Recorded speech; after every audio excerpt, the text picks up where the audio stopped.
What is up, you guys? Humphrey here. Welcome back to my channel. Today we're talking about the best credit cards for students, new graduates, and if you're just a beginner, this video is also for you so that you can get a credit card, establish some credit, and buy all those Supreme hoodies that you might want, or perhaps you just want a bunch of hydro flasks. This is going to be just for you and all the information that you need. If you're new to the channel, welcome. I make 2 videos a week on personal finance here on YouTube on Wednesdays and Saturdays, so please consider dropping a like and a follow just to get more informed about personal finance. One of the easiest ways to build credit is to have a credit card open, put a few expenses on there, and always pay that credit card off in full. The longer you do this, the more credit worthy you become and the more Supreme hoodies you can buy. I'm just kidding, do not buy Supreme hoodies, they are a waste of money. However, if you wanted to buy Supreme hoodies and you had a credit card, I guess then you could just buy a Supreme hoodie. When it comes to your credit score, 35% of your credit score is made up of your payment history. That's just basically you paying off your bill on time. So you always want to make sure you pay off your bill. Your credit history, which is how long your credit card's been open, accounts for 15% of the score. So as long as you have a credit card open as early as possible and you keep it open for a very long time, your credit score is going to be a little bit higher because your credit card has been open for so long. The last weighting that has to do with 30% of your credit score is how much available credit you actually use. This is called the credit utilization ratio. So in this case, if you had $1,000 credit available to you, you do not want to use more than, say, 30–40% of that. Keeping it below 30 to 40% will ensure that your credit score is reflected correctly. However, sometimes you might have to go above 30 to 40%. That's okay. Just make sure that you get it below 30 to 40% when you can. So let's talk about the biggest factors when considering a new credit card. The first factor would be, will they even issue me a credit card without any credit, or if I have low credit? The second is the annual fee. It's already hard enough to pay off a credit card, so you do not want to get a credit card that has an annual fee, especially in the beginning, especially when your credit isn't established yet. The third factor would be the interest rate. Now, we want to find a credit card that has a relatively low interest rate or a modest interest rate in case we do carry a balance, that the interest rate is not killing us. Interest rates are calculated as such. They're actually calculated on a yearly basis. So let's say you have a 15% interest rate. Well, that would be 15% on your balance for the year. If your balance is, say, $350, let's say you owe $350 on your credit card, you'll be charged 15% of that for the year. On a daily basis, that comes out to 14 cents per day. The last factor we want to consider when looking at a credit card is, what are the benefits? Do they offer you any benefits for even holding the card? Okay, last thing, before we move on to the actual credit card portion, I want to go over what you actually need to open a credit card. First, you need a US mailing address. Second, you need an income or a cosigner if you're under the age of 21. And third, you need a checking or a savings account to even open one of these credit cards. The first credit card we're going to talk about is for students only. It's called the Discover It Student Cash Back. First off, it has a 0 annual fee, which is always good. And the APR is actually only between 12.99% and 22%, which might seem like a lot, but 12% is pretty much on the lower end of credit cards. One of the nice things is that it offers a 0% interest rate on any purchases in the first 6 months. Now, that's not going to be you anyway because you're going to be paying off that balance in full, am I right? The benefits of this card are pretty great. It offers 5% cash back in rotating categories, but also 1% cash back on all other purchases. They also have what's called an unlimited cash back match. So Discover actually matches all the cash back that you've earned in the first year. Lastly, if you're a good student, so not me, but if you're a good student and you earn a GPA of over 3.0, you'll get a $20 statement credit for every school year, which is pretty cool. The other cool thing about it is that you're offered a free credit score report, so you can always check what your credit score is. This is pretty much the best credit card for students. It seems like it has the best value and the best benefits, and it has a 0 annual fee, which is what we really care about. Okay, but let's say you're not a student and you're looking to get a credit card. Well, the Discover It Secured, I know I just went back to back on Discover cards, but this is actually just the next best credit card for no credit.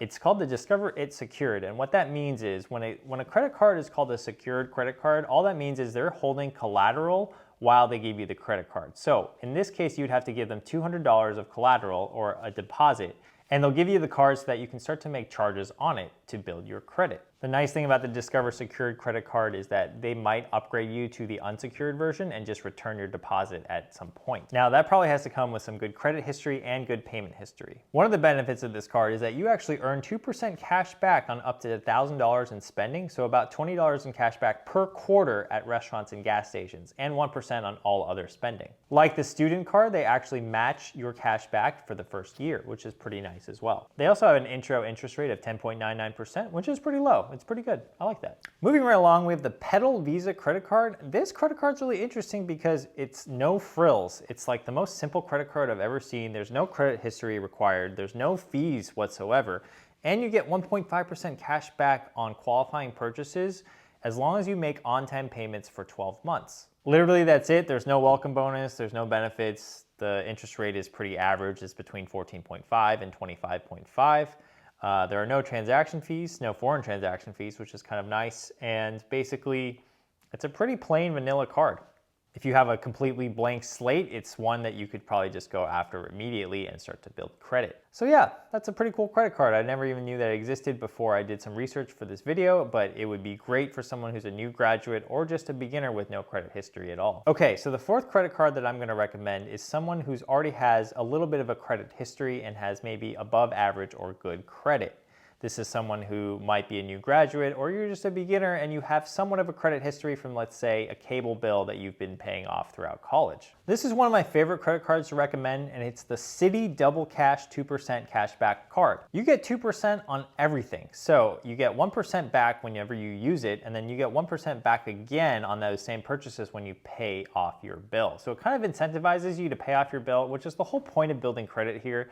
And I really like that what this card has to offer is kind of like building in that incentive just to pay your card off. What I really like about it is that it's really simple to use. With some of these cards, like the Chase Freedom card, they give you cash back on certain categories rotating. And with the Citi Double Cash, it's just really simple. You get 2% cash back on everything. And that's really easy to remember. So your $1,200 Supreme hoodie, you'll get 2% back on that. So thank me later. The other interesting thing that the Citi Double Cash card actually offers is a 0% interest rate on balance transfers for 18 months, which is actually a lot of time. If you don't know what a balance transfer is you can basically consolidate your balances from one credit card to the other just by transferring your balance from one institution to another institution's credit card. So that's actually pretty nice, is that you could transfer your balance on a credit card from one credit card to this one and then owe 0% interest as long as you have it on the Citi Double Cash card. Now, I will say that there is a balance transfer fee. I believe it's 3%. So it's actually kind of high in my opinion. However, theoretically, if 3% on your balance is going to be less than the overall interest that you're going to be paying on it on a different card, that could be worth it for you. So yeah, this is one of my most highly recommended cards for anyone that's a beginner and someone who has decent or above average credit, as long as you can qualify for it. So after you've established some credit and you want to graduate or advance up to the next credit card, wow, did you see what I did there? Graduate, new grads, college grads, hello, this is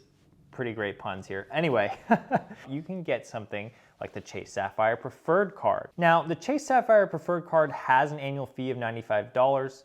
I do know that in the beginning of this video that annual fees are not good. I did say that. However, this is for someone who already has established their credit and has maybe good credit or no balance at all. For $95, you get a lot of bonuses here. First of all, you get 60,000 bonus points when you spend $4,000 on purchases in the first 3 months with their intro offer. Each point is worth 1 cent. So 60,000 bonus point is actually worth $600. If you redeem that through their Chase Ultimate Rewards travel program, it's actually worth more than 1 cent per point. It's actually worth like 1.5 cents per point. Every time you spend money, instead of getting cash back with the Chase Sapphire Preferred card, you get points. So in a way, you're getting cash back, but they're just in the form of their points. You get 2 points on every dollar that you spend when you do travel and dining, and 1 point per dollar on all other purchases. Basically, what you want to do with this card is try to justify the annual fee with all the spending that you're going to do on travel and dining. If you do a lot of travel and dining, you could actually make back that annual fee in just the amount that you spend on the card. Not to mention, it's really good if you can qualify for that extra intro offer, which is the 60,000 bonus points for the first $4,000 that you spend, because that gives you an instant $600 back. There are some other cool benefits of the card, like you get DoorDash reduced service fees and 5x points on Lyft rides, so that's pretty cool as well. So to sum up, these were my most recommended credit cards for you guys if you guys are in college, or if you're a new grad, or let's say you're just a beginner trying to build their credit. Remember to pay off your bill on time and in full if you can.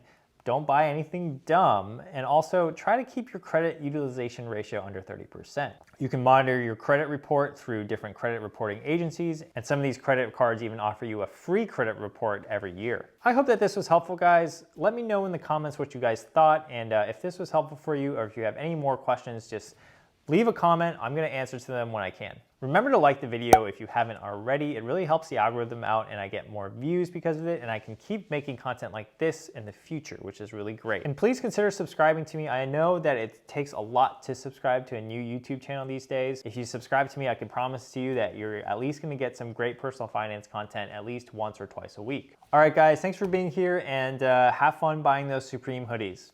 I'm just kidding, but okay, yeah.